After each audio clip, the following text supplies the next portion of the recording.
نحمده ونصلي على رسول الكريم اما بعد۔ مولانا حسن اللہ یاری صاحب یہ شیعہ کے بڑے عالم ہیں، انہوں نے دو بات کہی ہے۔ ایک تو ہے کہ وہ دیوبندیوں سے مناظرہ کرنا چاہتے ہیں، اور دوسری بات یہ کہی ہے کہ مولانا شمائل ندوی صاحب رحمت دامت برکاتہم نے جو دلائل دیے ہیں وہ شیعوں کی کتاب سے لیے ہیں، خاص طور پر اللہ کا وجود، اللہ کا دیکھنا، اللہ کہاں ہے۔ جواباً عرض ہے کہ حضرت ہم دیوبندی شیعوں سے نہیں لیتے، ہم تو صرف آیت لیتے ہیں صراحت النص، یا حدیث لیتے ہیں سیاہ ستہ کے، وہ بھی صراحت النص، ہم کسی سے نہیں لیتے۔ اشاعرہ ماتریدیہ کی تو بحث ہی نہیں کرتے، تو منطقی بحث ہیں یہ حضرت۔ چنانچہ ثمرۃ العقائد میں نے لکھی ہے، 350 عقیدے ہیں، ایک بھی عقیدہ بغیر آیت بغیر حدیث کے نہیں لکھی۔ خود وجود باری پر میں جو لایا ہوں وہ 61 آیتیں اور 4 حدیثیں لایا ہوں، وجود باری پر، صفات باری پر، شیعہ کتاب سے نہیں، آیت لائے صراحت النص۔ اللہ کو دیکھنا اس پر ہے رؤیت باری، اس پر 5 آیتیں اور 10 حدیثیں ہیں۔ اللہ کہاں ہیں اس پر 38 آیت اور 6 حدیثیں لایا ہوں، آیت صراحت النص۔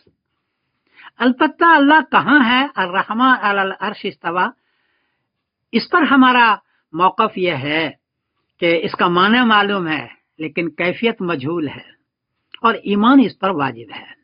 اور اگر اس کی کیفیت بیان کرنی ہے کہ اللہ کی کیفیت کیا ہے استواء علی العرش کی، تو اس کے لیے بھی آیت چاہیے، یا حدیث چاہیے، یا قول صحابی چاہیے۔ اگر وہ ہے تب تو کیفیت بیان کریں، اور نہیں ہے تو صرف یہ کہیں کہ اس کی کیفیت مجہول ہے، ہم نہیں جانتے کہ اللہ کی کیفیت عرش استواء پر یہ ہے ہمارا عقیدہ۔ تو یہ تو ہو گئی صاف بات کہ ہم آپ سے نہیں لیتے، آیت اور حدیث استدلال کرتے ہیں ہم عقیدے میں خاص طور پر یہ حضرت۔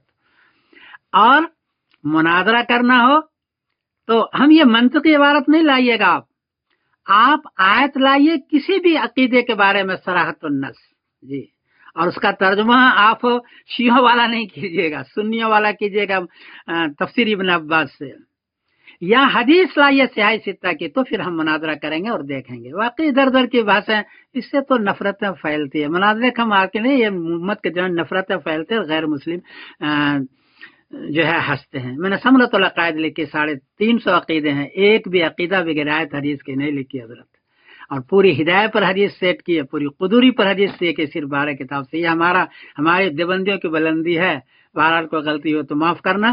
میں ساری چیزیں دے رہا ہوں، لنک بھی دے رہا ہوں حسن لیاری صاحب کا، اور ثمرۃ العقائد پہ لے کر رہا ہوں، آپ وہاں سے دیکھیں، کوئی غلطی ہو تو معاف کیجیے گا۔ میں سمر الدین قاسم بول رہا ہوں۔ اور اشاعرہ گرچہ انہوں نے اپنے توحید کے مباحث شیعوں سے لی ہے، لیکن اس کے باوجود انہوں نے کیونکہ پوری طرح شیعوں سے نہیں لی، یہ بدترین مشرک ہیں۔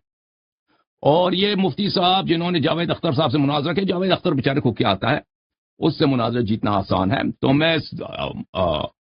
مفتی صاحب سے عرض کرتا ہوں کہ آ جائیے مجھ سے مناظرہ کیجیے، آپ دیوبندی ہیں، آپ کو بڑا شوق ہے مناظرے کا،